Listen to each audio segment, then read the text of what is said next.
Selin, Mbak Selin, halo. Apa suara? Halo, Hai Verlin. Mbak, gimana kabarnya Mbak? Hai. Puji Tuhan baik. Puji Tuhan. Tadi kelas kita bareng nggak sih Mbak?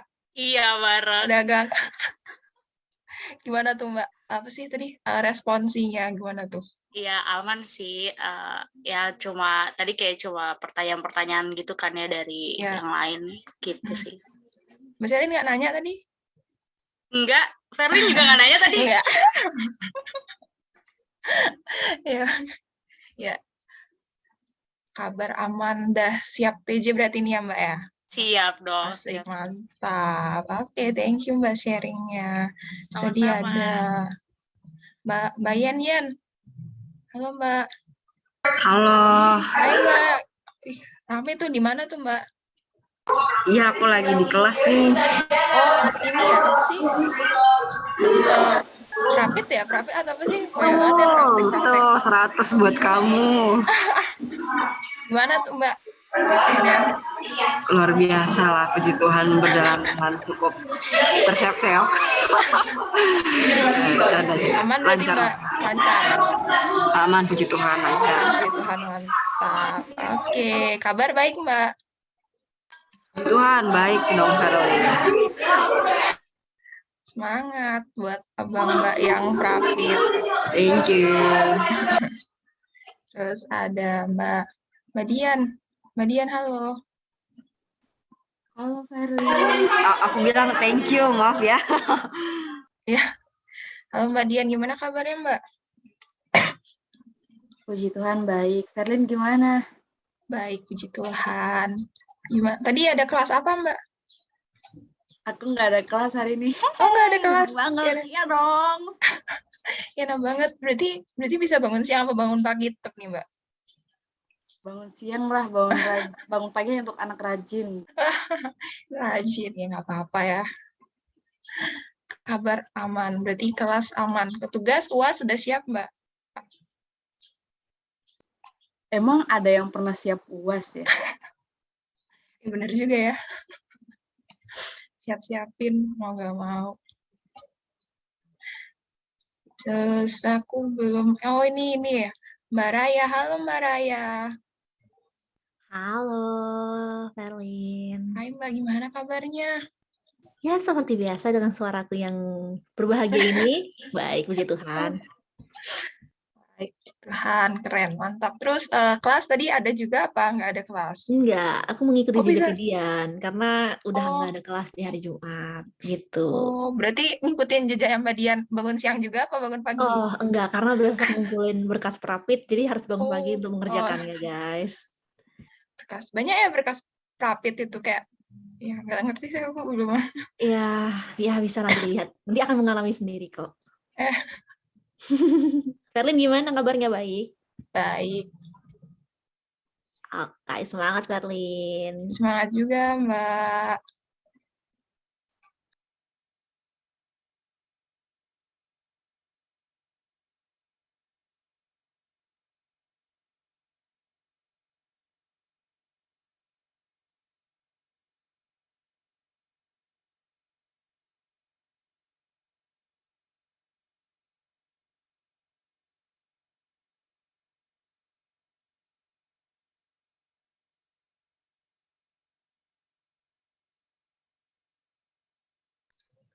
Oke, karena ntar lagi kita akan mulai PJ kata pada kali ini, maka kita untuk saat teduh sejenak.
Teman-teman, sebelum kita memulai persekutuan Jumat hari ini, aku mau mengajak teman-teman untuk kiranya kita berdoa bersama.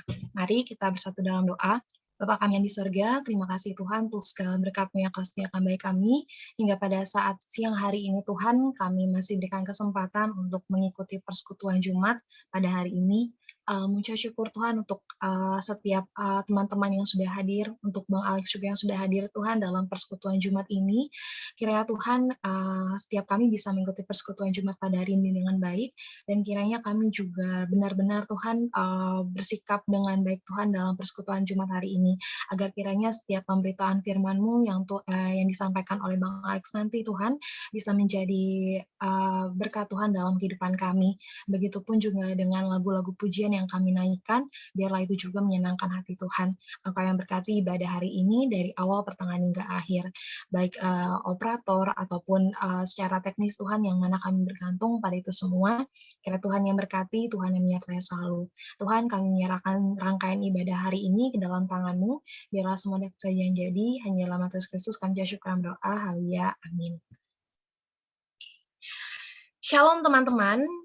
Sebelumnya aku mau minta teman-teman untuk menyalakan kamera bagi teman-teman yang tidak terkendala koneksi, dan juga aku meminta teman-teman untuk ketika kita beribadah secara online, pastikan teman-teman juga mempersiapkan diri dengan baik karena kita beribadah menghadap Allah. Shalom teman-teman. Aku sebelum memulai ibadah hari ini seperti biasa menanyakan kabar. Mungkin tadi udah tanya sebagian sama Verlin ya tentang kabar teman-teman semua, tapi kan cuman beberapa doang nih yang baru berespon gitu. Aku pengen tahu nih kabar teman-teman semua. Boleh berespon banget ya teman-teman di kolom chat gimana kabar teman-teman semua. Apalagi kan ini udah nggak kerasa ya, bentar lagi bulan Mei bakal berakhir. Mungkin ada sebagian orang yang akan mempersiapkan UAS, atau mungkin ada beberapa dari kita yang juga udah excited banget untuk liburan, atau nggak sabar liburan karena udah penat banget sama bulan Mei ini dengan tugas-tugas yang ada. Boleh ya teman-teman berespon di chat, atau mungkin lagi galau kah atau lagi apa. Oke. Kalau Regina lagi baik, kondisinya baik, tapi hektik banget sama UAS ya sih. Sekarang lagi mau mulai masa-masa UAS, jadi udah mulai banyak nih tugas-tugas yang diberikan oleh dosen. Mungkin teman-teman yang lain boleh berespon lagi. Oke. Kalau Raya bentar lagi kelar. Raya senang banget teman-teman yang praktiknya kayak udah pada kelar. Terus kalau Amanda baik tapi sambil gelisah juga. Oke, terima kasih teman-teman yang sudah berespon. Mungkin teman-teman yang lain boleh berespon lagi di chat tentang kabar teman-teman semua.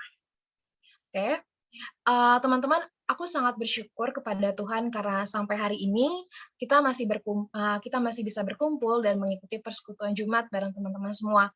Walaupun emang kita masih secara virtual ya teman-teman, semoga mungkin di semester depan kita mulai bisa beribadah secara offline. Nah, teman-teman, ada hal yang paling aku syukuri ketika aku berada di FAUI adalah ketika aku menemukan suatu persekutuan yang mengajarkanku tentang bagaimana setiap orang yang percaya dapat bersatu dan bertumbuh dalam iman dan ikatan perdamaian. Dan aku menemukan itu di FAUI. Dan di sini aku juga diajarkan gitu untuk menjalankan firman-Nya. Tujuannya apa? Karena untuk biar firman Tuhan itu sampai ke seluruh bumi, melihat kalau misalnya Sang Penebus itu telah datang. Teman-teman, sebelum kita memulai ibadah hari ini, aku mau mengajak teman-teman semua untuk kiranya kita kembali mengucap syukur atas persekutuan yang Tuhan sediakan hari ini. Mari kita bernyanyi dari lagu How Good It Is.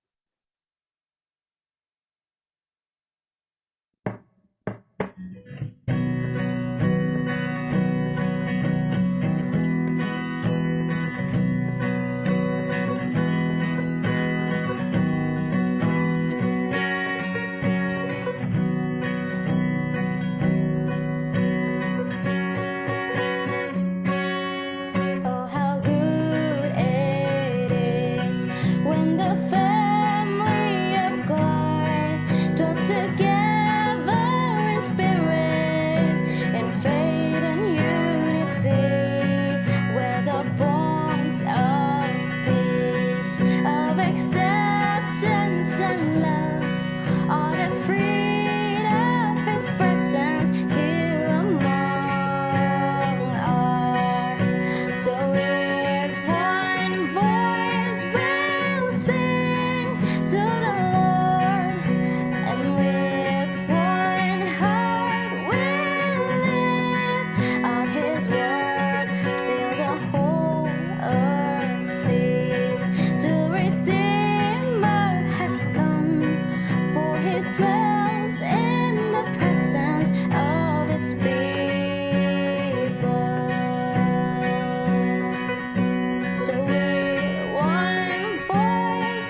kiranya melalui lagu yang telah kita nyanyikan tadi bisa menyadarkan kita untuk kembali bersyukur atas setiap persekutuan yang Tuhan berikan kepada kita. Teman-teman, sebelum mendengar firman Tuhan hari ini, yang mana hari ini bertema Do We Need God in This Modern Era, ketika aku mendapat tema ini adalah suatu teguran juga untukku pribadi, karena menyadari bahwa di tengah situasi yang kita hadapi hari demi hari, mungkin banyak hal lain yang membuat kita menggeser fokus percaya kita itu kepada Allah dengan hal-hal lain yang nampaknya bisa lebih layak dipercaya atau mungkin layak dibutuhkan daripada Allah gitu. Atau mungkin ketika kita mengalami distraksi demi distraksi menghampiri kita, dengan mudahnya kita melengsarkan Tuhan dari prioritas kita. Seakan-akan kita merasa, oh kita tuh nggak butuh Tuhan gitu. Kita merasa kita bisa mengandalkan diri kita gitu. Jadi kita nggak butuh Tuhan gitu. Atau mungkin teman-teman yang seharusnya pagi hari ini menyisihkan waktu untuk bersaat teduh, justru melakukannya nanti di sisa waktu yang ada gitu. Itu seakan-akan kita tidak butuh Tuhan gitu. Tapi ketika kita bicara soal hiburan seperti menonton televisi, terus kemudian kita bermain sosial media, kita bisa berjam-jam.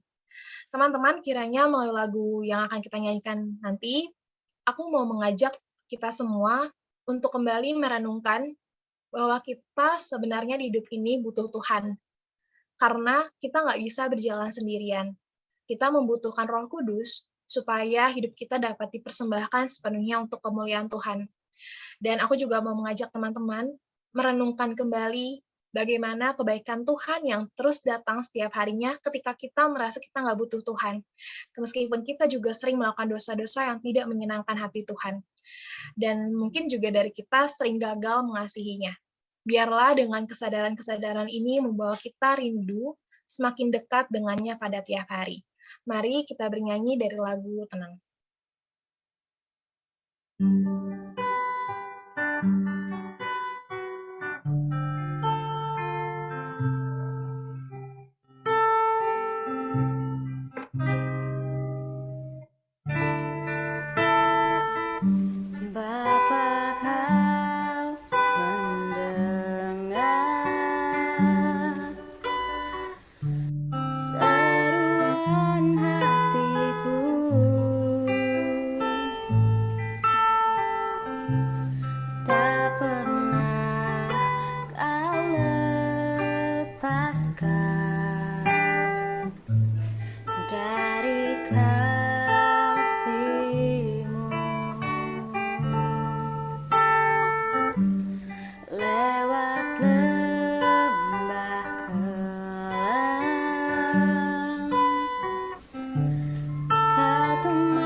Kepada Bang Alex, aku persilakan untuk menyampaikan firman.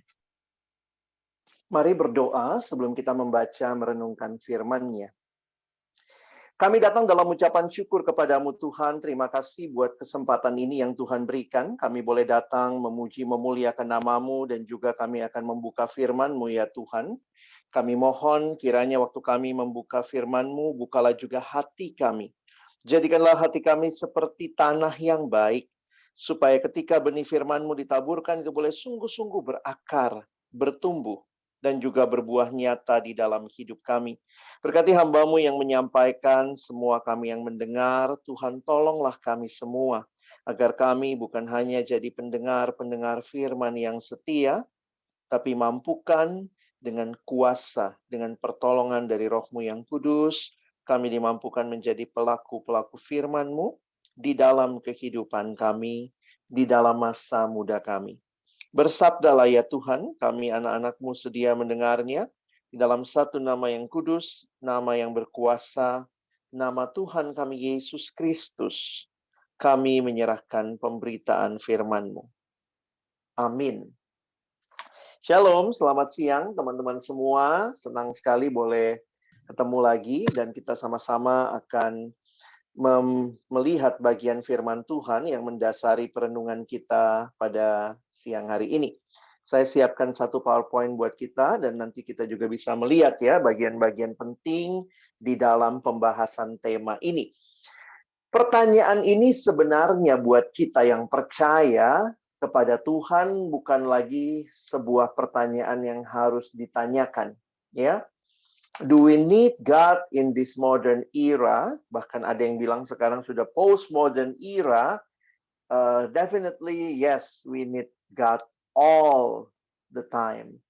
Jadi itu menolong kita menghayati bahwa sebenarnya pemahaman seperti ini tidak harus dipertanyakan, tetapi realitanya, ya, saya mau ajak kita nanti melihat bahwa realitanya banyak orang mungkin di mulut mengakui Tuhan, merasa membutuhkan Tuhan, tetapi dalam kesehariannya malah menunjukkan sebuah sikap yang berbeda. Nah, ini yang nanti coba kita akan lihat sama-sama ya. Bagaimana menghayati akan hal ini, dan saya akan angkat beberapa fenomena yang saya juga lihat akhir-akhir ini. Nah, kita mulai dengan satu bagian firman Tuhan. Saya ajak kita melihat di dalam kitab Yeremia pasal yang ke-9, ayat 23 sampai ayat yang ke-24. Beginilah firman Tuhan. Janganlah orang bijaksana bermegah karena kebijaksanaannya. Janganlah orang kuat bermegah karena kekuatannya. Janganlah orang kaya bermegah karena kekayaannya. Tetapi siapa yang mau bermegah, baiklah bermegah karena yang berikut, bahwa ia memahami dan mengenal aku, bahwa akulah Tuhan yang menunjukkan kasih setia, keadilan, dan kebenaran di bumi. Sungguh, semuanya itu kusukai, demikianlah firman Tuhan. Teman-teman, kepada umat Israel yang waktu itu, mereka mulai mencari-cari andalan yang lain. Mereka mulai mencari pertolongan kepada bangsa lain yang dianggap lebih berkuasa, bisa menolong mereka. Ada 3 kemegahan yang seringkali manusia pikirkan dan andalkan. Pertama, kebijaksanaan. Ya, mungkin dikaitin juga dengan kepintaran. Yang kedua, kekuatan. Bahwa ada kekuatan, ada power yang dimiliki. Dan yang ketiga, kekayaan. Tetapi disinilah firman Tuhan datang kepada umat dan mengingatkan mereka. Bolehkah mereka bermegah? Silahkan, boleh. Ayat 24. Siapa yang mau bermegah? Jadi mereka tidak dilarang untuk bermegah. Tetapi baiklah bermegah karena yang berikut. Kalau kita bicara kebijaksanaan, sumbernya dari siapa? Dari Allah. Kalau kita bicara kekuatan, sumber utama kekuatan dari Allah. Kalau kita bicara kekayaan, sumber utama kekayaan pun Allah adalah sumber. Dia adalah pencipta. Karena itu ketika firman ini disampaikan, dikatakan siapa yang mau bermegah, baiklah bermegah karena yang berikut. Bahwa ia memahami dan mengenal aku. Teman-teman, tema yang diberikan pada kita hari ini menolong kita merefleksikan hidup kita, apakah yang sesungguhnya menjadi andalan utama kita. Memang salah satu yang menarik, yang sering kali sejak awal manusia dicipta ya, manusia lebih memilih ciptaan dianggap bisa memuaskan dan lupa bahwa sebenarnya penciptalah pribadi yang bisa memuaskan kita. Ingat, hati-hati kalau kita mencari kepuasan di dalam semua ciptaan. Semua ciptaan itu terbatas, tetapi harusnya yang memuaskan kita adalah Allah sendiri. Kebijaksanaan itu sumbernya dari Allah, kategorinya ciptaan. Kekuatan sumbernya dari Allah, itu kategorinya ciptaan. Kekayaan sumbernya dari Allah, itu kategorinya ciptaan. Harusnya yang memuaskan kita adalah Sang Pencipta sendiri. Nah, ini membuat kita menyadari bahwa begitu mudahnya manusia tidak merasa membutuhkan Allah. Karena ada hal-hal lain yang rasanya ini pun bisa jadi andalan. Saya harus katakan teman-teman ya, ketika dulu ilmu pengetahuan belum terlalu maju, maka manusia itu sepertinya mengandalkan Allah banget gitu ya. Karena mau apa-apa, waduh belum ada ilmu pengetahuan yang cukup. Sehingga dalam banyak bidang seolah-olah Allah lah segala-galanya. Datang minta sama Tuhan. Tetapi ketika ilmu pengetahuan makin berkembang, dan itu sebenarnya adalah kebijaksanaan yang Tuhan berikan, maka satu aspek yang terjadi, manusia mulai merasa dia Tuhan. Bahkan merasa tidak butuh Tuhan. Kalau teman-teman lihat ya, misalnya dulu punya anak itu kayaknya bergumul begitu ya, tapi sekarang wah, bisa bayi tabung, bisa inseminasi buatan, katanya bahkan bisa milih mau jenis kelaminnya seperti apa, nanti kemudian ke depan nanti dibuat DNA-nya dengan struktur yang nanti tidak bisa sakit dan seterusnya. Itu membuat manusia semakin merasa tidak membutuhkan Allah. Perkembangan ilmu pengetahuan dan teknologi tanpa sadar membuat manusia makin merasa dia Allahnya. Saya ingat dulu ya, waktu zaman abang pengurus kampus di PO, ya zaman baheula ya. Dulu tuh kalau kan kita di Depok kampusnya ya. Jadi kalau pembicara belum datang tuh, waduh bingung ya. Saya dulu seksi acara. Teman-teman bayangkan kalau pembicara belum datang di masa itu gimana? Kan belum ada handphone, belum ada apa. Wah, seksi acara udah bingung. MC-nya udah nyanyi lagi. Pembicaranya belum datang gitu ya. Sehingga akhirnya, wah, apa yang seksi acara lakukan kalau seperti itu? Mulailah kami ke samping kelas, kita berdoa, Tuhan, di mana pembicara ini? Karena memang nggak punya kesanggupan untuk, nggak mungkin telepati sama pembicara ya. Tapi kalau generasi sekarang, pembicara belum datang, gimana? Berapa nomor handphonenya gitu ya? Langsung telepon begitu ya.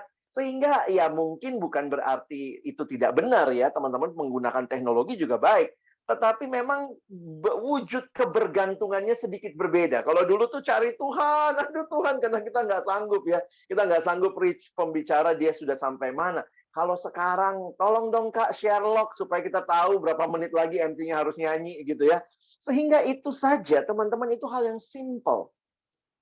Dan saya tidak tahu, semakin majunya zaman, semakin majunya perkembangan teknologi, apakah kita makin merasa kita Allah, atau justru kita makin merasakan, Tuhan, aku sangat membutuhkan Engkau. Nah, kiranya kita waspada supaya kita tidak kehilangan kebergantungan yang penuh kepada Allah. Tidak heran, John Calvin, tokoh reformasi, dia mengatakan kalimat yang menarik. True wisdom consists in two things. Knowledge of God and knowledge of self. Jadi mengenal Allah, pengenalan, pengetahuan akan Allah, menolong kita juga sebenarnya makin mengenal diri kita. Jangan lupa kita ini ciptaannya Allah. Mau tahu kamu seperti apa, mau tahu kamu harus bagaimana, ya tanya sama penciptamu. When you know Him more and more, then you will also know why you are here. Kenapa kamu Dia cipta? Karena kita makin memahami siapa Allah. Nah, teman-teman yang dikasihi Tuhan, apa yang terjadi kemudian? Iya, ini bukan baru sekarang, tapi juga dari zaman dulu. ya upaya-upaya manusia yang secara terang-terangan bahkan menjadi sebuah paham begitu ya, menjadi sebuah isme. Misalnya muncul ateisme, muncul agnostisisme, agnostik. Nah, itu susah ngomongnya ya. Nah, ada yang nanya, emangnya di Indonesia ada? Bukannya semua orang di KTP-nya harus tulis agama? Benar sih, tetapi ada data-data yang diberikan ini, dan data-datanya menarik. Mau menunjukkan bahwa ternyata ada orang-orang Indonesia yang di era reformasi makin terbuka tuh berani mereka tulis diri mereka ateis. Ya, tentu di KTP nggak bisa ya, karena KTP tetap harus tulis agama. Maka ini data yang dibuat oleh ateis Incus itu ya. Kalian bisa ateis census, kalian bisa lihat gitu, mereka sebenarnya buka websitenya lalu coba tanya berapa yang ateis, coba klik begitu ya. Dan kemudian mereka menemukan data yang bagi saya ini makin bertambah. Nah, apa sih pemahamannya ateis dan agnostik? Sebenarnya menarik kalau lihat agnostik ya, karena agnostik ini kayak semacam satu pilihan yang lebih kekinian yang muncul dan banyak sekarang masuk ke anak muda. Kalau ateis itu langsung bilang tidak ada Allah, Kayaknya ada makhluk gitu ya pas pulang. kalau ateis bilang tidak ada Allah, maka yang namanya agnostik, mereka punya pemahaman kira-kira begini. Pandangan yang menganggap keberadaan Allah itu tidak mungkin diketahui atau dibuktikan. Jadi dari kata gnostik ya. Kata gnostik artinya pengetahuan. Jadi agnostik pada dasarnya berarti tanpa pengetahuan. Sedikit membedakan agnostik sama ateis. Kalau ateis itu langsung bilang nggak ada Tuhan. Kira-kira gitu ya. Ah, Tuhan tuh nggak ada. Sebenarnya itu kontradiksi pada terminologinya ya. Karena kalau dia bilang tidak ada Tuhan, berarti kan ada konsep Tuhan yang dia negasikan ya. Jadi sebenarnya ateis pada terminologinya itu sedikit ada pertentangan. Sementara agnostik ini punya pemahaman begini. Mau ada Tuhan syukur, nggak ada Tuhan ya sudah gitu ya. Sehingga kayaknya lebih free flow begitu ya. Ya udahlah, bebas-bebas saja lah. Kalau ateisme itu dikatakan mendefinisikan secara luas bahwa kepercayaan adanya Tuhan, dewa itu tidak nyata. Nah, misalnya agnostik, orang yang memiliki pandangan bahwa ada atau tidaknya Tuhan tidak dapat diketahui, sehingga yang satu bilang there is no God, ateis, maka agnostik mengatakan I don't know. If there is, okay. If or isn't any existence of God, it's okay. Nggak ada hubungannya sama hidup saya. Sebenarnya kedua-duanya punya paham yang sama, karena realitanya manusia nggak pernah mungkin tanpa yang dia sembah. Teman-teman, kalau kita ngerti penciptaan, kita itu default settingnya makhluk yang menyembah. Manusia itu tidak mungkin tidak menyembah. Jadi pilihan kita bukannya menyembah tidak menyembah. Tidak demikian. Pilihan kita adalah menyembah Tuhan yang benar atau sedang menyembah Tuhan yang salah. Jadi teman-teman waktu bilang saya tidak butuh Tuhan, tidak mungkin kamu tidak punya sesuatu yang kamu andalkan, karena realitanya manusia dicipta Allah sebagai makhluk yang menyembah. Sehingga ya ini sedikit ya, kalau kita membedakan, mungkin infografis lebih bicara buat generasi kalian ya. Agnostic, a person who neither believe nor disbelieve in a high power, and atheist, a person who does not believe in any God or higher power. Jadi kenapa saya katakan agnostik ini jadi sesuatu yang menarik belakangan? Karena banyak yang mulai mengidentifikasikan dirinya dengan agnostik. Jadi kalau kita lihat ateis paling kiri, misalnya ateis itu, sementara teis ada Allah itu paling kanan, agnostik ini kayak main aman, dia yang di tengah gitu ya. Somewhere in between. Dan kalau lihat data-data dunia, memang menarik ya. Millennials are losing their religion. Jadi ini bukan cuma tema yang kalian angkat, tapi realitanya banyak loh yang mulai ngakunya agnostik, bahkan di dalam, saya lupa ya, ini surveinya kalian bisa lihat ya, memang Al Jazeera katanya yang buat begitu ya. Tapi agnostik itu sampai 21%, ateis itu ya 17%. Karena ateis itu Seolah-olah karena gini ya, klaim kepada ateis sekarang adalah begini. Kamu membuktikan Tuhan ada dengan Tuhan nggak ada sama susahnya. Coba buktikan Tuhan nggak ada. Kan dia bilang ateis, tidak ada Tuhan. Ateis menyerang teis. Buktikan mana Tuhan. Teis ngomong sama ateis, buktikan nggak ada Tuhan. Agnostik di tengah-tengah, ya udahlah, kalau ada syukur, nggak ada juga nggak apa-apa gitu ya, nggak ada hubungannya sama hidup gua gitu. Dan ini terjadi. Nah, tapi uniknya, ya ini uniknya ya teman-teman, saya nggak tahu juga gimana kita melihat data berikut ini gitu ya. Kalian tahu apa tidak? Generasi Z di Indonesia justru waktu hasil survei itu mengatakan sampai 93% agama paling penting. Wah, ini unik juga ya. Nah, saya nggak tahu sih siapa yang disurvei ya. Tapi ini sedikit memberikan hope lah buat kita ya, bahwa masih banyak kok anak muda Indonesia berpikir serius tentang keberadaan Tuhan. Tapi kenapa ya kalau kita lihat banyak orang mulai menyingkirkan Tuhan, tidak mau beragama, ya ini bisa dikaji lebih lanjut. Tetapi secara umum ada faktor internal, ada faktor eksternal pasti ya. Alasan-alasan merasa tidak butuh Tuhan. Tetapi memang salah satu yang paling menyedihkan, saya tuliskan di sini ya, adalah kekecewaan terhadap bentuk agama formal. Abang ngomong belak-belakan aja untuk kalian bisa pahami ya, bahwa inilah realitanya. Ngapain beragama kalau ketemu orang lain dibunuh begitu yang nggak sepaham sama dia? Itu jadi akhirnya orang marah, kecewa sama bentuk agama formal yang dianggap munafik, suka menghakimi atas nama agama melakukan kekerasan, melakukan labeling. Nah, itu tuh ternyata menjadi sesuatu yang menarik untuk kita pahami, dan saya nggak tahu ke depannya bagaimana kita melihat.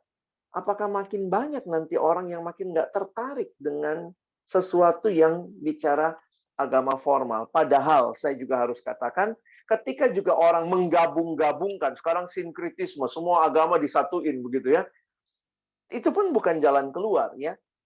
Saya tetap meyakini bahwa bentuk agama dalam arti formal, ada ritual, ada sistem, itu menjadi wahyu yang Tuhan berikan kepada kita ya. Kita mungkin bisa diskusi itu di lain waktu.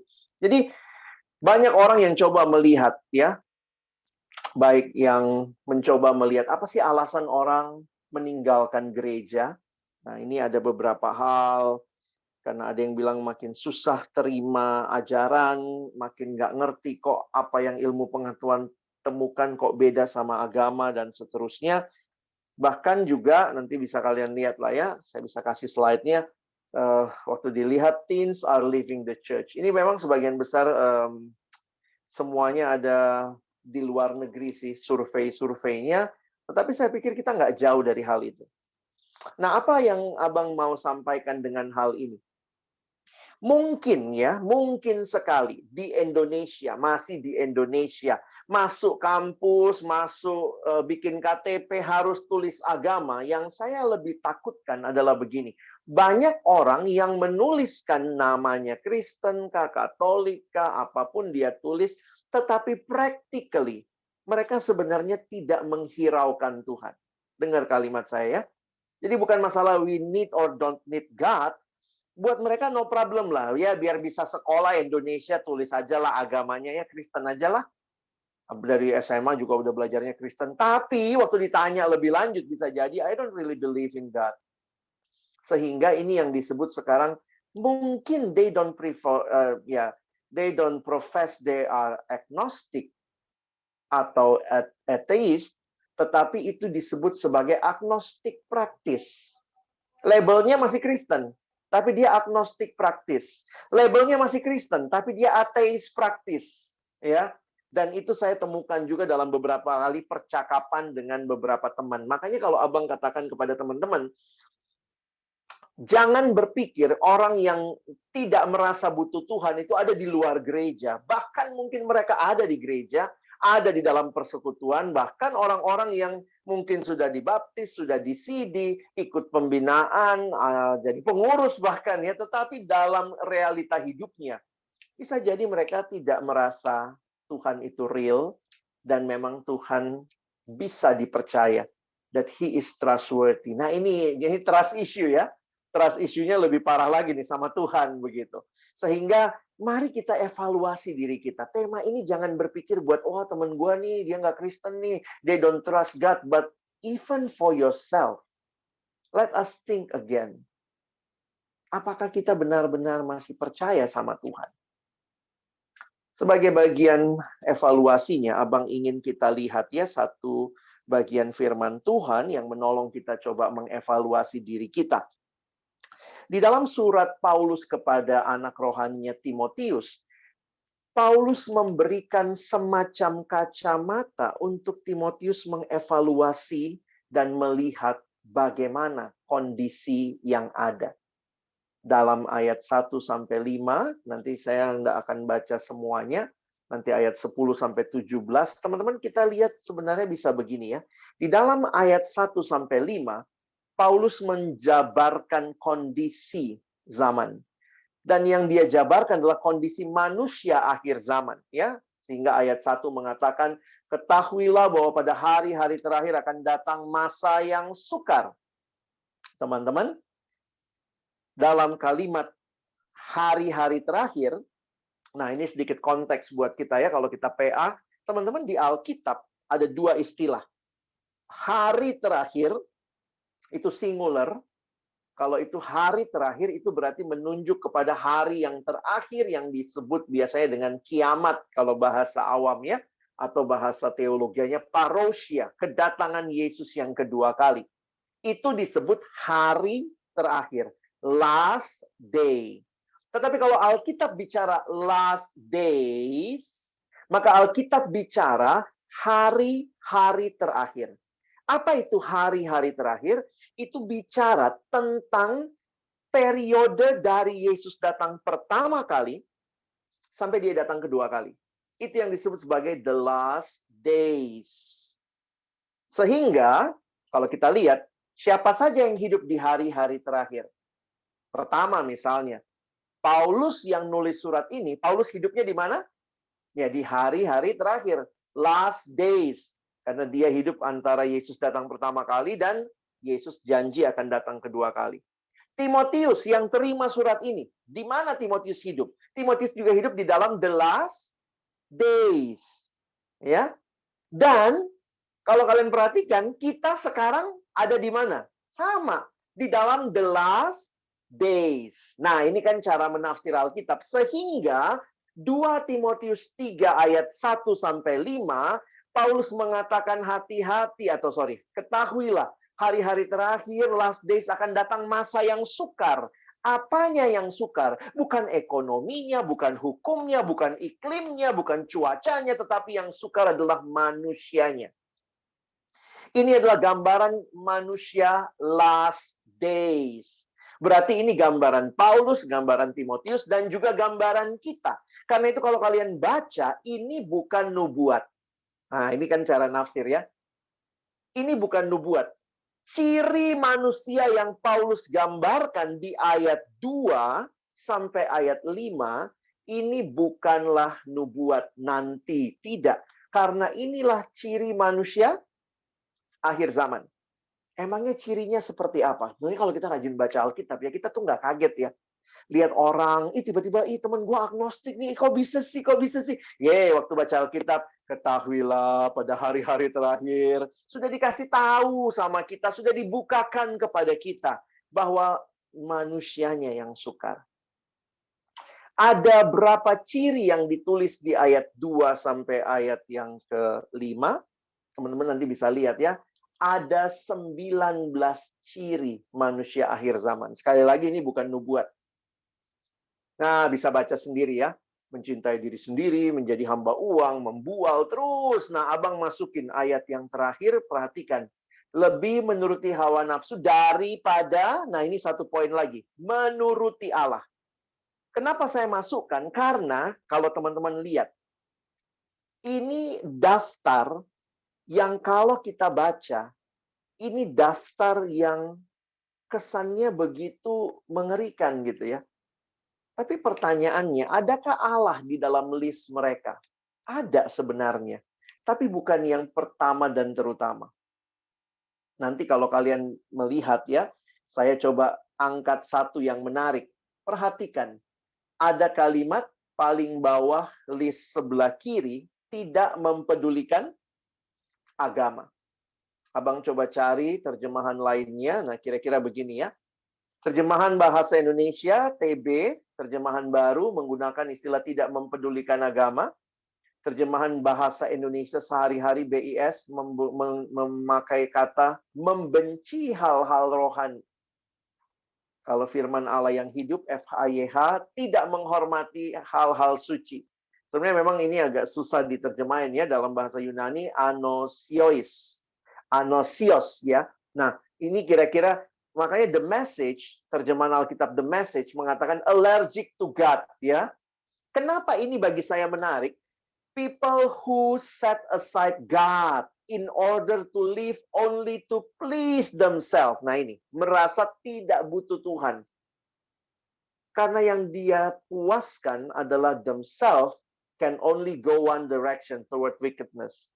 They instinctively resist anyone or any ideas that would force them to measure themselves by God's standard. Jadi bukan hanya menyingkirkan Tuhan, tapi apa utamanya? Kenapa sih orang menyingkirkan Tuhan? Ternyata yang pertama dan terutama, karena dia tidak mau pakai standarnya Tuhan. Sebenarnya apa sih yang ateis tolak? Bukan cuma Tuhannya, tetapi karena nggak mau ikutin standarnya Tuhan. Jangan membunuh, jangan berzina, jangan mencuri.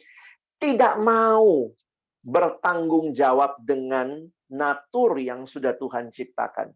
Inilah realita yang terjadi dan harus saya katakan, teman-teman, hati-hati. Ini juga mungkin ciri kita kalau kita tidak menjaga kerohanian kita.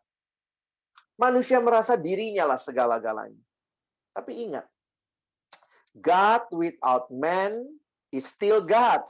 But man without God is nothing. Wah, ini highlight kita siang ini ya. Kalau kita bicara tema ini, saya kadang nggak usah jawab lah ya, tapi pakai aja statement ini. God without man is still God. But man without God is nothing. Karena kita percaya manusia ini ciptaan, teman-teman. Nah, sedikit kita bedah ayat tadi untuk kalian bisa melihat konteks.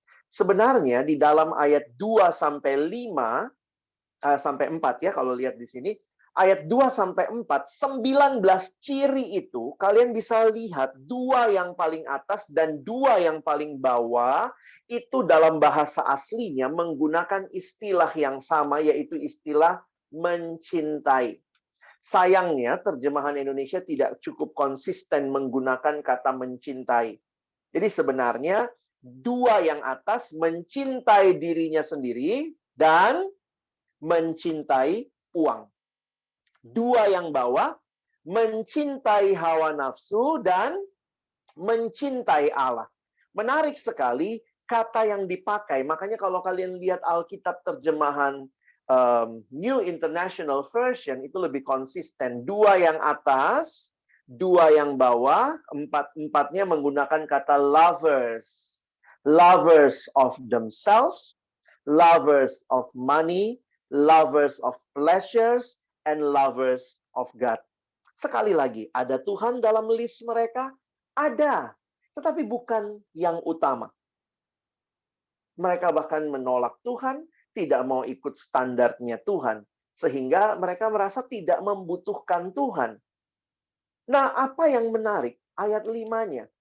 Secara lahiriah mereka menjalankan ibadah mereka. Saya kaget waktu baca ini. Berarti ini bukan orang di luar gereja. Bukan orang di luar komunitas. Tetapi bahkan orang-orang yang ada di dalam komunitas waspada. Secara lahiriah mereka menjalankan ibadah mereka. Tapi pada hakikatnya mereka memungkiri kekuatannya. Ya mungkin udah dibaptis, udah di-CD, udah ikut katekisasi di gereja pelayanan. Tapi dalam realita hidup sehari-hari tidak yakin Tuhan berkuasa. Tidak yakin Tuhan beserta. Sehingga masih dikuasai khawatir, masih dikuasai ketakutan, bukan dikuasai oleh kehadiran Tuhan. Nah, Paulus ingatkan, jauhilah mereka itu. Nah, teman-teman, ini yang Abang ingin kita refleksikan ya, bukan sekadar kita butuh Tuhan atau tidak. Jangan-jangan kita secara atribut Kristen, tercatat, ikut kuliah agama. Tapi realita keseharian kita realita hidup kita, apakah standar Allah, kehadiran Allah menolong kita untuk hidup sebagaimana mestinya. Kita belajar bergantung pada Tuhan, bergantung pada firman-Nya. Dan teman-teman, jangan-jangan kalau tidak Allah yang kita sembah, ingat, kita bukan makhluk yang netral, kita pasti menyembah Allah yang lain. Sehingga pertanyaan saya, sejauh mana kondisi zaman ini justru mempengaruhi kita? Actually, if God is everything for you, you need to define yourself from God's perspective. Kalau Tuhan segala-galanya, harusnya kita melihat hidup kita dalam perspektifnya Tuhan. Maka apa itu kebahagiaan? Ketika Tuhan menjadi segalanya, saya hidup di dalam kehendak-Nya. Ketika Tuhan digeser, maka jangan-jangan Tuhan kita apa? Jangan-jangan Tuhan kita ini sekularisme, memisahkan agama dengan keseharian ya. Kalau di Amerika dulu tahun 60-an memisahkan religion and state. Mereka mengatakan, wah nggak usahlah bicara hal-hal rohani. Itu harusnya terjadi di ruang-ruang privat. Kalau di ruang publik nggak usah bicara rohani. Sehingga Tuhan seolah-olah jadi private things. Sehingga seolah-olah Tuhan cuma ada di gereja. Oh, kalau di gereja boleh pakai nilainya Tuhan. Tapi kalau di hukum, di lawyer, ya sudahlah. Yang punya duit bisa bayar, gue kerjain kasusnya. Gitu ya. Oh, Tuhan tidak berkuasa di courtroom, di pengadilan. Di pengadilan yang berkuasa hakim, jaksa, yang punya duit katanya yang berkuasa. Begitu ya. Jadi seolah-olah ini dampaknya bisa seperti itu. Jangan cuma rajin ke gereja hari Minggu, tapi hari Senin sampai Sabtu kita tidak jadi orang Kristen. Do not just be a Sunday Christian. We need to be Christian every day. Perhatikan kalimat-kalimat ini ya.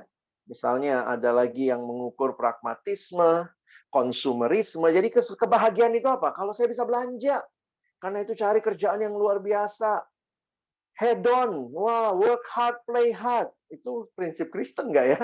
Work hard, play hard ya. Kalau kita ganti work hard, pray hard gitu ya. Doanya juga mesti kenceng gitu. Nah, jadi banyak orang yang seneng banget kalau alumni-alumni Jumat begini ya. TGIF, thanks God it's Friday. Wah, tempat nongkrong, penuh lah kafe-kafe. Kenapa? Ini hidup gua. I enjoy. Kalau ke gereja sebentar aja udah males gitu ya. Nah, ini realita yang kita alami, teman-teman. Belum lagi yang mengukur sukses dari materi. Jadi, ingat, kalau kamu tidak sedang menyembah Tuhan, pasti ada Tuhan yang lain yang kamu sembah. Karena itulah kehadiran kemanusiaan kita yang adalah naturnya selalu menyembah. Maka materi jadi segalanya. Saya rasa saya cukup kalau saya punya materi. Punya materi tapi tidak punya Tuhan, Yesus bilang apa? Untuk apa seorang memperoleh seluruh dunia ini? Tapi dia kehilangan nyawanya. Sementara kalau dia punya Tuhan, meskipun materinya tidak seberapa, kan doa kita, makanan kami yang secukupnya, tetapi itulah kebahagiaan yang sejati. Hati-hati kalau kamu taruh kebahagiaanmu di berapa digit gajimu, mobilmu, mobil apa, nanti kalau itu jadi materi, jadi kamu lihatnya materi. Kalau saya nggak punya ini, wah saya bukan anak hukum yang sukses. Jadi teman-teman, aspek merasa tidak butuh Tuhan itu bukan cuma aspek pengakuan ya. Tapi jangan-jangan yang Kristen, banyak Kristen matre. Banyak Kristen pragmatis. Yang penting saya. Kita masuk dalam era post-truth. Ada lagi bicara bahwa feeling is everything ya. Nah teman-teman, saya mau tutup dengan bagaimana kita bisa bertahan dalam situasi seperti ini. Abang bilang tadi kan mungkin terjadi pada diri saya. Lalu bagaimana Bang? Nah, lihat nasihat Paulus kepada Timotius ya. Paulus mengingatkan ada 3 hal yang Timotius butuhkan dan sudah Tuhan kasih. Bagaimana bertahan supaya kita tetap punya kerinduan sadar bahwa saya butuh Tuhan. Ayat 10-11 pentingnya komunitas. 14-16 pentingnya kitab suci, dan 17 pentingnya punya identitas yang benar. Perhatikan, Di dalam bagian ini, ayat 10 misalnya ya, ada kata tetapi engkau. Jadi setelah menggambarkan kondisi zaman, tiba-tiba kayak telunjuknya Paulus nunjuk kepada Timotius. But you, Timothy, you are different. Timotius diharapkan jadi manusia yang terus berjuang, berani hidup berbeda dengan arus zaman. Penting komunitas, teman-teman ya. Makanya perhatikan, Paulus ke Timotius itu pemahaman iman itu nggak cukup cuman dibicarakan, dikhotbahkan kayak begini ya. Perlu ditransfer melalui teladan, pengalaman iman, interaksi yang utuh. Makanya kita di kampus itu fokus ke kelompok kecil. Teman-teman, meskipun kita lagi online begini, jangan kendor kelompok kecilnya ya. Nah, bikin hashtag tuh, jangan kasih kendor gitu ya. Kita perlu tuh, teman-teman jangan cuma merasa yang penting cukuplah PJ gitu ya. PJ juga makin nurun yang datang gitu ya. Kita butuh lebih banyak orang yang benar-benar mau hidup bagi Tuhan dan itu dibagikan, ditransfer dalam kelompok-kelompok yang lebih kecil. Komunitas yang bisa saling mendoakan. Kalau kayak begini, abang nggak bisa doain kamu satu-satu gitu ya. Baru doain Vina aja, udah lama nanti doain Raya, doain apa. Tapi kalau kita dalam kelompok kecil, kita bisa mendoakan teman satu persatu.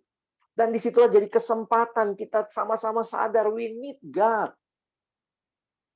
Yang kedua, bagaimana supaya kita terus meyakini, menyadari kita butuh Tuhan? Ya baca kitab suci gitu ya. Yang perlu mendasari pemahaman kita, membentuk perilaku kita. Paulus bilang apa? Segala tulisan yang diilhamkan Allah memang bermanfaat untuk mengajar, untuk menyatakan kesalahan. Jadi tahu dari mana ini benar apa salah. Aduh, nilai ini benar apa tidak ya? Aduh, saya punya teman ngajak ini, ngajak itu. Benar salah ya baca firman. Itu standar kebenaran. Bukan KUHP saja gitu ya. Kita butuh firman Tuhan gitu ya. Untuk memperbaiki kelakuan dan untuk mendidik orang dalam kebenaran. Mazmur 119 ayat 9 berkata, dengan apakah seorang muda mempertahankan kelakuannya bersih? Dengan menjaganya sesuai dengan firman-Mu. Makanya baca Alkitab. Kita terbiasa berdoa bersaat teduh. The Bible will keep you from sin. Or sin will keep you from the Bible. Ingat, Alkitab tidak diberikan hanya untuk kita baca-baca sekali-sekali ya. Bukan hanya mendapat informasi. The Bible was not given for our information, but for our transformation. Alkitab tidak sekadar menambah pengetahuan, tetapi untuk mengubah kehidupan. Kita perlu izinkan firman Tuhan itu mengobrak-abrik hidup kita. Kira-kira begitu ya. Kalau betul dia Tuhan, dan dia Tuhan yang berbicara, dia bicara pada saya setiap hari. We must allow the word of God to confront us, to disturb our security, to undermine our complacency, and to overthrow our patterns of thought and behavior. Harusnya makin selaras dengan firman Tuhan. Itu kan bukti bahwa kita butuh Tuhan ya. Kita mau hidup sesuai firman-Nya. Dan terakhir, ingat identitas kita ya. Kadang-kadang kalau nonton film Indonesia tuh kesel ya, sinetron kalau mau dipanjang-panjangin tiba-tiba apa? Jatuh. Lupa ingatan. Biasanya begitu ya. Aduh, kadang-kadang abang nonton kayak gitu tuh. Kenapa lu nggak bawa KTP? Kalau dia bawa KTP kan dia lupa ingatan. Aku siapa? Aku siapa? Tunjukin. Ini KTP-mu. Ini kamu. Ya. Kadang-kadang kita tuh ada dalam dunia tapi kita lupa identitas. Ayat 17. Dengan demikian tiap-tiap. Nah, ini kalimat ini menarik ya. Saya waktu renungkan, engkau dan saya manusia kepunyaan Allah. Kita tuh punyanya Tuhan loh. Diperlengkapi untuk setiap perbuatan baik. Nah, bahasa Inggris menggunakan istilah, memang istilah yang dipakai itu sebenarnya ini ya. That the man of God. Nah, tentu kan Timotiusnya laki-laki ya. Kalau kita ya ada men and women of God. Nah, kata yang sama itu muncul di 1 Timotius. Sayangnya memang ya terjemahannya nggak konsisten ya.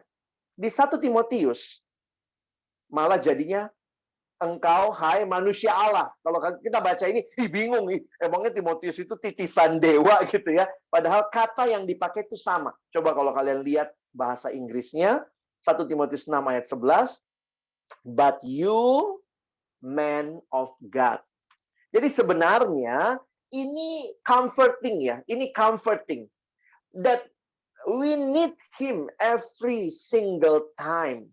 Karena kita tuh punyanya dia Allah kita, dia telah tebus kita.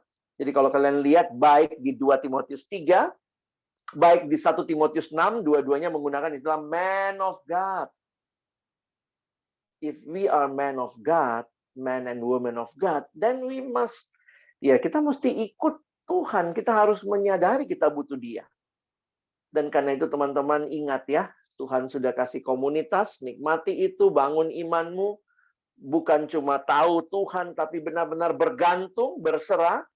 Yang kedua, Tuhan kasih firman-Nya, menuntun kita, firman-Mu pelita bagi kakiku, terang bagi jalanku. Dan terakhir, ingat identitas kita. Kamu bukan cuma anak hukum, UI, ya. Kamu bukan cuma itu. Kamu man and women of God. Di mana kamu dimiliki Allah. Dan karena itu, bergantunglah kepadanya. Kiranya pembahasan ini menolong teman-teman sekalian, bukan cuma jadi pendengar firman, tapi boleh jadi pelaku-pelaku firman-Nya. Amin. Mari berdoa. Tuhan, terima kasih banyak buat kebenaran firman-Mu yang menuntun kami di tengah-tengah dunia dengan segala macam bentuk penolakan kepada Allah. Baik yang begitu terang-terangan dengan berkata diri mereka ateis, agnostik, maupun tanpa sadar mungkin kami juga yang mengaku percaya, tapi keseharian kami menunjukkan kami bukan percaya pada Tuhan, kami percaya ramalan, kami percaya diri kami percaya koneksi, kami percaya dengan uang yang rasanya bisa memberikan semuanya. Sungguhkah kami benar-benar melihat Engkaulah segalanya bagi kami? Tuhan tolong, agar kiranya hidup kami semakin selaras dengan apa yang menjadi kehendak-Mu. Hidup kami boleh menyatakan kami butuh Tuhan. Dan itu terlihat dari kebergantungan penuh kami kepadamu. Itu terlihat dari kesungguhan kami mengikuti standar-standar-Mu. Itu muncul dalam kesungguhan kami juga melayani Engkau dan juga berelasi denganmu setiap waktu. Kiranya kami bukan hanya jadi pendengar sekali lagi, tapi jadikan kami pelaku-pelaku firman-Mu. Baharui komitmen kami untuk mengasihi Tuhan, mengikuti Engkau, karena Engkau yang telah terlebih dahulu memilih kami, mengasihi kami dengan kasih yang luar biasa. Terima kasih, kami menutup firman-Mu dalam nama Yesus kami berdoa. Amin. Terima kasih untuk Bang Alex atas firman yang telah disampaikan. Selanjutnya kita akan berdoa syafaat yang akan dipimpin oleh Timothy. Aku persilakan pada Timothy untuk memimpin kita dalam doa syafaat.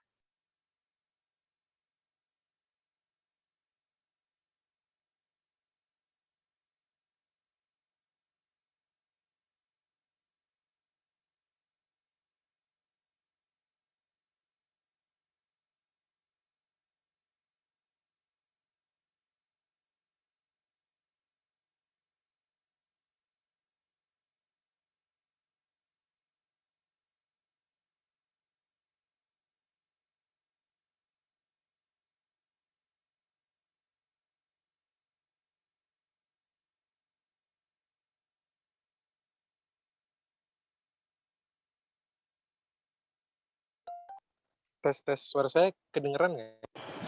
Kedengeran, Tim. Kedengeran ya? Oke, baik. Teman-teman yang dikasihi Tuhan, mari kita satu dalam doa syafaat. Bapa dalam kerajaan sorga, kami bersyukur kepadamu ya Tuhan, atas berkat-Mu pada hari ini, sehingga kami bisa ada sebagaimana kami ada sekarang. Kami bersyukur ya Bapa, kami dapat beribadah dengan baik, dapat mendengarkan pemberitaan firman tadi ya Tuhan, yang dibawakan oleh Bang Alex. Mari ya Bapa, sekiranya Engkau berkenan, Kau jadikan kami pelaku-pelaku firman-Mu dan bukan hanya pendengar saja ya Bapa. Ajar kami untuk terus berkomitmen melawan ajaran-ajaran yang tidak sesuai dengan kehendak-Mu, melakukan ajaran-ajaran dan perintah-Mu ya Tuhan dalam kehidupan kami sehari-hari, sehingga orang-orang bisa melihat bahwa kami benar-benar merupakan terang Kristus yang nyata di antara banyak orang. Bapa Surgawi, sekarang kami juga mau berdoa, kami bersyukur ya Bapa, karena Engkau telah memberikan kami kasih karunia untuk berada di kondisi pandemi yang mulai menurun ya Tuhan. Kami bersyukur dengan adanya pelonggaran penggunaan masker ya Bapa, menandakan bahwa pandemi mulai perlahan-lahan dapat teratasi ya Tuhan. Yang bersyukur buat semua yang Engkau telah berikan, hikmat kebijaksanaan bagi pemerintah untuk menangani pandemi ini ya Bapa. Mari Tuhan sekiranya Engkau berkenan, Kau biarkan kami terus untuk bisa tetap sehat ya Bapa, agar tidak ada kenaikan kasus lagi ya Tuhan. Bapa dalam sorga, kami juga mau berdoa ya Tuhan, untuk akademis setiap kami. Sedikit lagi kami akan masuki masa UAS ya Tuhan. Ajar kami untuk setia, ajar kami untuk tekun belajar, sehingga benar-benar kami dapat menyelesaikan tugas tanggung jawab akademis kami dengan baik ya Tuhan. Terlebih untuk angkatan 2019, akan ada beberapa ambil nilai ya Tuhan di mata kuliah praktek, dan untuk angkatan-angkatan yang lain akan ada ujian ya Tuhan. Dan angkatan 2018 juga yang sedang skripsi. Mari ya Tuhan Engkau sertai semua persiapan kami ya Tuhan untuk menghadapinya. Dan kami mau serahkan seluruh hasilnya hanya ke dalam tangan-Mu yang penuh kasih. Bapa dalam kerajaan sorga, kami juga mau berdoa. Kau tutup bungkus kami dengan kuasa Roh Kudus-Mu ya Tuhan. Berikan kami kesehatan, berikan kami kekuatan ya Tuhan. Sehingga kami benar-benar bisa tetap sehat, tetap kuat dalam menghadapi dunia ini ya Bapa. Kau yang mengetahui bahwa mulai muncul kasus-kasus baru mengenai hepatitis ya Tuhan, mari Tuhan lindungi setiap kami. Berikan setiap kami kekuatan kesehatan, terlebih kepada tenaga kesehatan, agar bisa menangani kasus ini dengan baik ya Tuhan. Bapa dalam kerajaan sorga, kami juga mau berdoa, sekiranya Engkau berkenan, Kau memberkati ya Tuhan proses penerimaan mahasiswa baru yang sedang berjalan. Adik-adik yang kemarin sementara SBMPTN, mari Tuhan Engkau berkati. Kau sertai ya Tuhan. Pun dengan persiapan kami dalam mempersiapkan retret pekabaran Injil ya Tuhan, mari ya Bapa Engkau berkati, Engkau sertai, sehingga benar-benar kita dapat menanamkan apa yang Engkau ajarkan kepada kami, kepada adik-adik mahasiswa baru nanti ya Bapa. Kami hanya mau menyerahkan semuanya, persiapan kami, kebutuhan kami, hanya ke dalam tangan-Mu yang penuh kasih. Kami tahu kami bukan manusia yang kuat, maka dari itu kiranya Engkau berkenan, Engkau kuatkan kami ya Bapa. Kami hanya berdoa kepadamu ya Tuhan, kami mau serahkan semuanya ke dalam tangan. Dalam nama Tuhan Yesus Kristus yang telah menyertai kami dan akan selalu menyertai kami, kami berdoa. Amin. Terima kasih untuk Timothy atas pimpinan doa syafaatnya.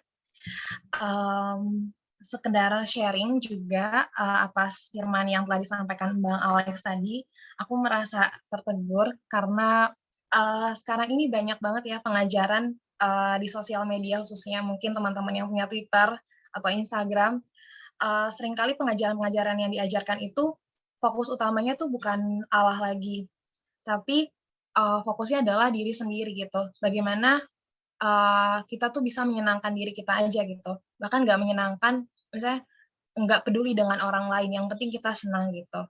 Terus aku juga jadi tertegur gitu. Ternyata ya nggak semua orang yang kita bilang kita percaya gitu, tapi kita ternyata benar-benar tapi ternyata kita nggak benar-benar butuh Tuhan gitu. Ya kita ikut persekutuan, tapi kita nggak benar-benar memaknai firman Tuhan itu sendiri gitu. Atau bahkan ketika kita ada suatu masalah, kita nggak yakin kalau Tuhan berkuasa. Atau mungkin ketika kita memiliki atribut Kristen, kelihatan di orang-orang kita punya atribut Kristen gitu. Tapi kita nggak, sebenarnya di dalam hidup kita, dalam prakteknya, kita nggak menerapkan standar Allah gitu di dalam hidup kita. Kita nggak lagi bergantung sama Tuhan. Bahkan kayak misalnya teman-teman dari kehidupan sehari-hari, ketika kita mungkin lagi stres atau galau, mungkin kita nyanyi lagu-lagu yang menyenangkan hati kita, yang bikin galau malah, bukan lagu-lagu firman Tuhan gitu. Terus juga dari sekarang juga kayak ngelihat bahwa ukuran kebahagiaan atau kesuksesan itu dari materi, padahal nggak semuanya dari itu gitu, karena kepuasan itu hanyalah datangnya dari Allah. Teman-teman meresponi firman Tuhan yang telah disampaikan oleh Bang Alex juga, aku menyadari bahwa kehidupan ini tuh bisa berakhir kapan saja. Kita nggak tahu sampai kapan kita bisa dengan luasa juga datang beribadah dan bersekutu bersama orang percaya untuk menyembah Tuhan. Hanya Tuhanlah yang kekal dan setia sampai selama-lamanya. Kiranya aku dan teman-teman mau benar-benar berkomitmen dan mulai perjuangan untuk memiliki hati yang selalu lapar dan haus akan firman-Nya, dan menyadari bahwa kita hari demi hari akan selalu membutuhkan Roh Kudus supaya hidup kita dapat dipersembahkan sepenuhnya untuk kemuliaan Tuhan. Dan percayalah teman-teman, nggak ada waktu yang sia-sia jika kita menginvestasikan waktu kita itu untuk bersekutu dengannya. Yesaya 55 ayat 6 berkata, carilah Tuhan selama ia berkenan ditemui, berserulah kepadanya selama ia dekat. Sambil mengumpulkan persembahan, mari kita bernyanyi dari lagu Kidung Jemaat, Ikut Dikau Saja Tuhan.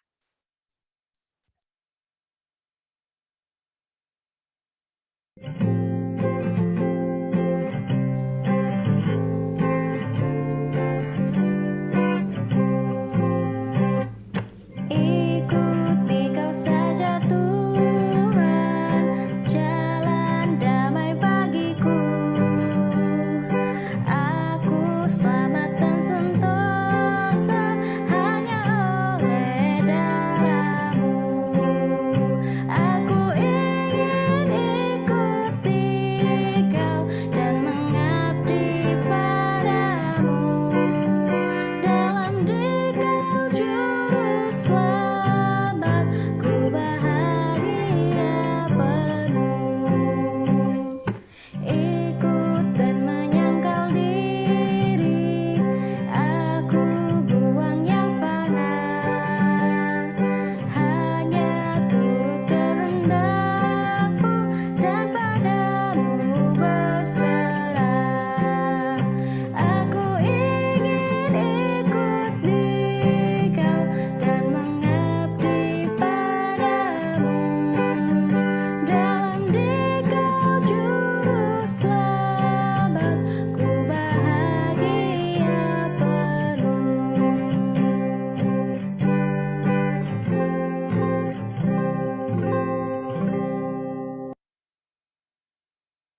Kepada Bang Alex, aku persilakan untuk menutup ibadah kita hari ini dalam doa. Mari kita satukan hati berdoa kepada Tuhan.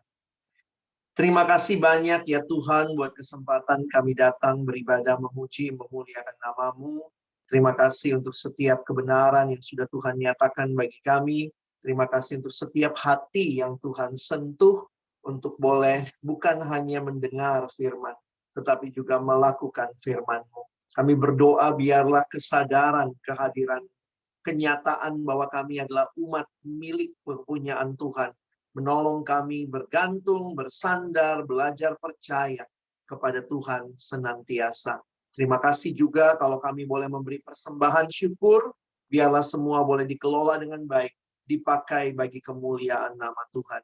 Dan sekali lagi terima kasih untuk ibadah saat ini. Tuhan terus berkati adik-adikku, teman-temanku dalam mempersiapkan ujian akhir, maupun juga tugas-tugas yang menumpuk, kiranya bisa dicicil dengan baik, dikerjakan dengan baik, dengan memberikan yang terbaik hanya kepada Tuhan. Dan terima kasih, kami akan melanjutkan aktivitas kami, Tuhan yang memimpin dalam setiap hal yang kami lakukan. Biarlah sungguh Engkau yang dimuliakan. Kami menutup ibadah kami di dalam satu nama yang kudus, nama Tuhan kami Yesus Kristus, penebus dan juru selamat kami yang hidup, kami sudah berdoa. Amin. Terima kasih Bang Alex. Teman-teman, aku persilakan untuk mengambil waktu teduh.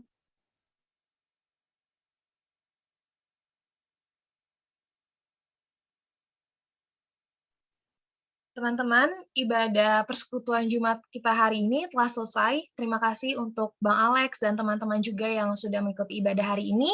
Selamat hari Jumat, Tuhan Yesus memberkati. Selanjutnya aku kembalikan kepada pengurus. Oke, thank you Mbak Vina. Aku juga mau berterima kasih kepada teman-teman pelayan yang sudah melayani pada PJ siang hari ini.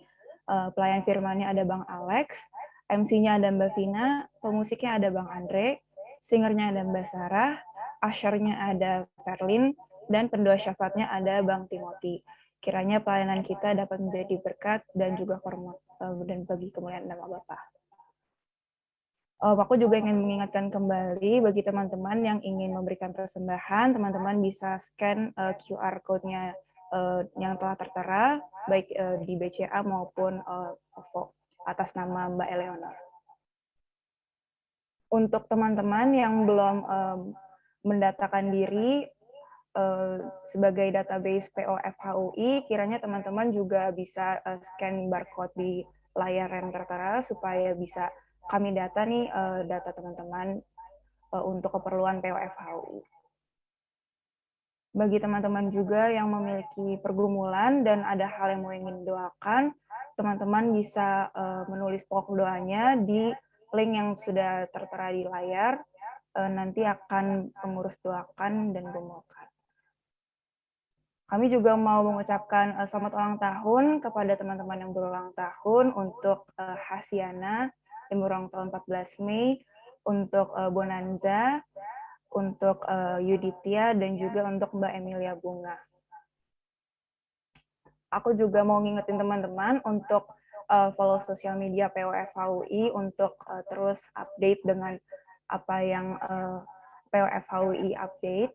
Ada IG-nya POFHUI, lainnya ada @412PNSTI, ada Twitternya PO_FHUI, Facebooknya ada Persekutuan Oikumene FHUI, dan juga ada YouTube yang baru, POFHUI. Jadi rekaman-rekaman setiap PJ maupun juga doa siang akan ditaruh di YouTube POFHUI.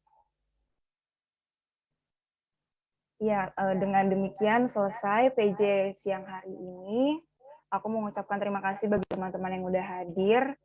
Tapi sebelum kita berpisah dan mengundurkan diri, boleh dong teman-teman on cam. Mau kita screenshot dulu. Halo Yofi.